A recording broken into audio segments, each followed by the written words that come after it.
Hey you guys, and welcome back to That Disney Girl. Let's talk Aladdin. Your life begins now.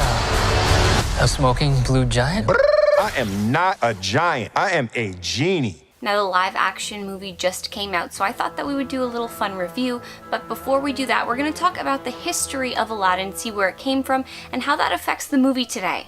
So the way we're going to start this is I'll talk about the history first, then we'll do a fun little review at the end. So if you don't want spoilers, don't worry, you could listen to the first half, and that will actually enhance your watching of the film if you're going to watch it in the future.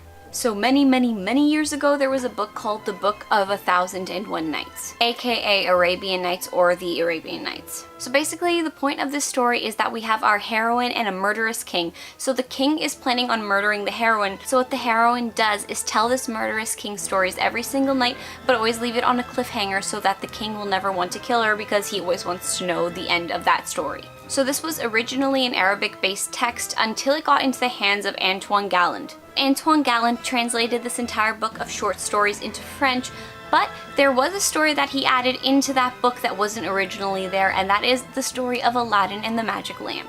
So basically, while Galland was traveling in 1709, he met a man named Hannah who told him the story of Aladdin, this fictitious tale. So everyone usually focused on Galland's interpretation of Aladdin, but no one really focused on the way Hannah explained it. I mean, we knew Hannah was the one to give the story to Galland, but we never questioned Galland's interpretation of it. But now memoirs have been found of Hannah's, and in those memoirs we can see that he strongly resembles the character of Aladdin. And plus, the way that he writes Aladdin is more to explain about the injustices in the world, and he's not really seen as a really lazy character, which is the way that Galland ends up interpreting him. Galland loved the story, and he decided that when he was going to translate this book, he was going to include the story of Aladdin inside, and that was published in 1712. Now this story has actually been published and republished in different languages, and the plot does tend to change depending on who's writing it, but today we're going to focus on Galland's interpretation since he was basically the first one to write this down and have it published. So I think one of the most interesting comparisons that we can make right off the bat is that Aladdin doesn't live in Agrabah. In Galland's translation, he lives in a city of the cities in China. And through many drawings and illustrations of the text, it actually looks like Aladdin is probably Chinese, which isn't actually something that the story backs up too well. In this story, his ethnicity and the location of it doesn't really matter too much. It's almost like it could be told anywhere with any person, and the same sort of story is still going to come out in the end, especially since in this story, they kind of jump from city to city through their travels. And I could definitely understand how Aladdin ended up with this Arabian feel since the book that it was published in has a bunch of Arabian stories within it. Also, although Galland does place the story in China, it was also a reference that people just seemed to use to say that this story took place in a land far, far away. So let's just do a quick little synopsis on Galland's Aladdin, or Aladdin in the Magic Lamp. So in Galland's version, Aladdin is basically like a really lazy, low-life kind of kid. He doesn't want to help his family, he doesn't like to do anything, he just kind of likes to cause trouble in the streets. And yes, you heard me, he has a family. He has a mother and father, and his father is a tailor, and basically his father wants him to take up the trade of being a tailor because he's getting really tired, getting a little bit sick, so he wants Aladdin to kind of take some of the burden off of him. Aladdin decides that he's not going to do this, he doesn't care to help his father, and eventually his father does die.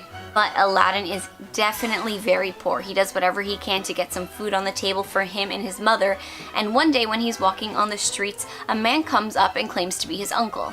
This would be the brother of his father who is now passed on, and the mother is shocked to see this because she didn't know that her husband had any brothers, but they are so excited to see him because he decides he's going to make Aladdin this rich merchant, he's going to teach him his ways, and he's going to find a way to bring wealth back to this family. So the uncle and Aladdin end up traveling very, very far away, and the uncle says that Aladdin needs to get a lamp from this cave that's under the ground, under this big rock. He mentions that there's going to be things in there that will tempt him, and if he even touches the walls on the side, he will instantly die.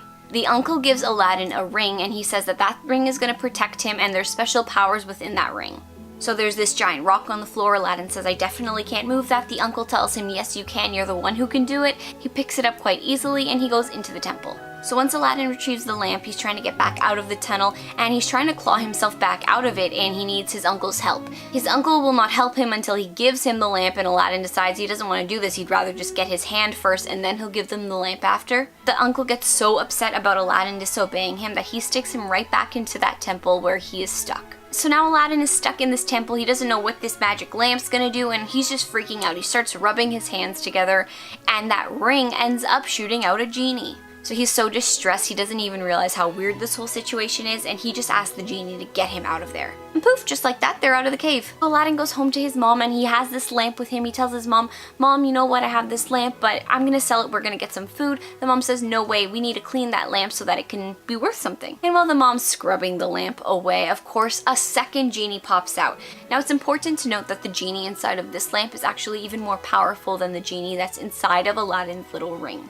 Now these genies have no limits on wishes. Aladdin's gonna use it a bunch of times. At the beginning, he uses all of his wishes on food for him and his mother. So Aladdin's doing pretty good, and then he spots the princess, the sultan's daughter, and he instantly falls in love with her. But in this tale, the princess is already married to the vizier's son. So what Aladdin does is actually pretty dark. He puts the vizier's son inside of this dungeon and he locks him in there until the wedding is basically able to be annulled. Once this happens, Aladdin weasels his way into the princess's arms, and they end up getting married. His genies build him this entire palace. They're living an amazing life. A sorcerer, aka the fake uncle that Aladdin had, hears about Aladdin's powers and everything that's happening in his life, and he realizes that Aladdin definitely has this lamp and escaped to the tomb. He ends up tricking the princess to swap lamps, then he has the lamp, so Aladdin and him kind of battle it out, and Aladdin ends up winning and he retrieves the lamp back. In the middle of this, the sorcerer dies and his brother comes to avenge his death, but Aladdin does beat him as well, and eventually everyone lives happily ever after.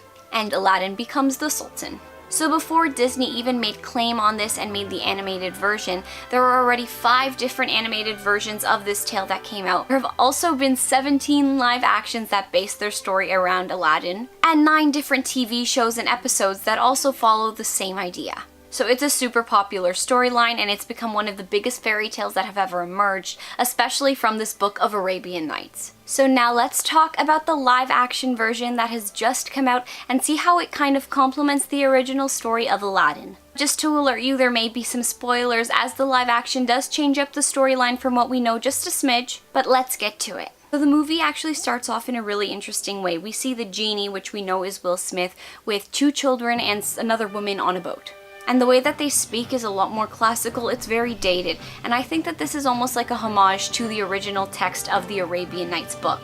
Since the text was written so long ago, it was obviously using a lot more of a classical language, and I think that the film just wanted to acknowledge that, especially since the beginning of the movie starts with a story that they're telling, much like the stories that you will find inside of the book. So the classic Arabian Nights tune starts, and we start to get acquainted with the city of Agrabah and the people inside of it. I thought it was really interesting here that they were doing a lot of landscape shots, and there wasn't heavy dancing and singing in this part of the movie just yet, which is something that I think they did intentionally because I don't think this movie was heavily too musical.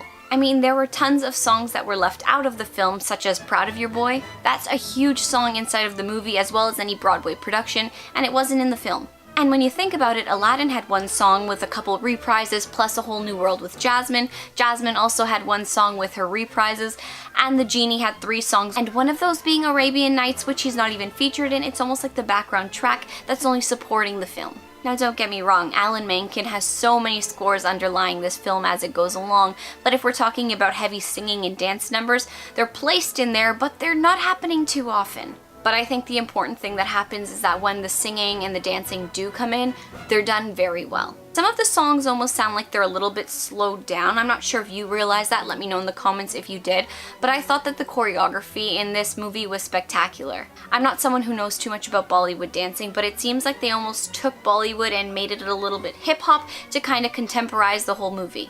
Now I know of course the most sacred character in Aladdin was obviously the genie, since Robin Williams played him to a T.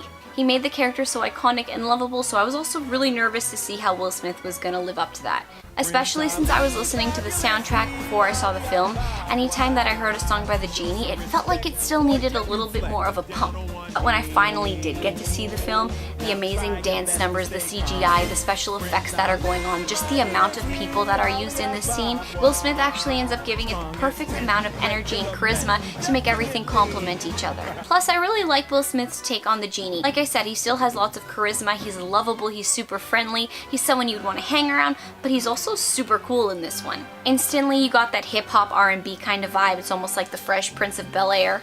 which he actually admitted to using that character as an inspiration to tie into the genie. And I thought Aladdin and Jasmine were great. They had great chemistry, nice voices. I thought their acting was done pretty well. And I've already mentioned this once before, but the CGI and special effects that were used in this film were incredible. There was literally so many colors, things happening at every turn, and something that I really like is that they built these sets up from the ground. So when you're in Agrabah, you're actually in a town that the production built for the movie. And by creating this live action film, inevitably these cartoon characters were able to have a lot more humanity than they did obviously in the original 1992 animation. And a character that I think Disney specifically enhanced was Jasmine.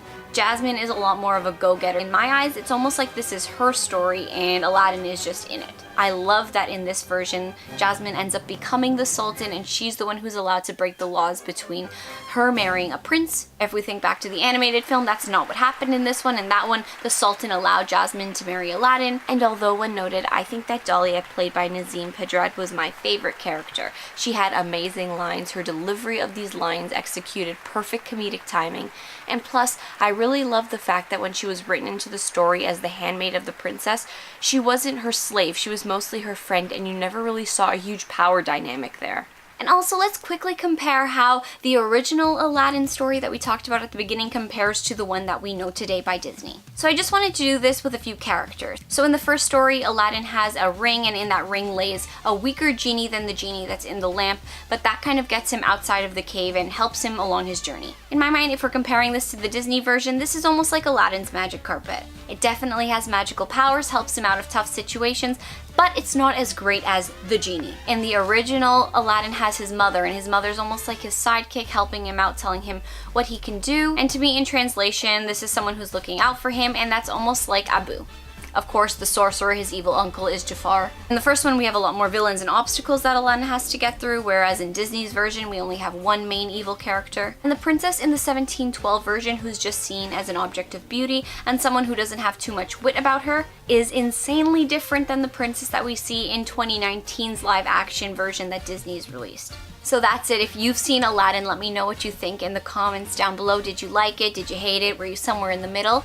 And while you're at it, if you love everything Disney, you gotta make sure that you give this video a nice big thumbs up and make sure that you're subscribed to the channel for Disney videos each and every week. And I will see you real soon. Bye everyone!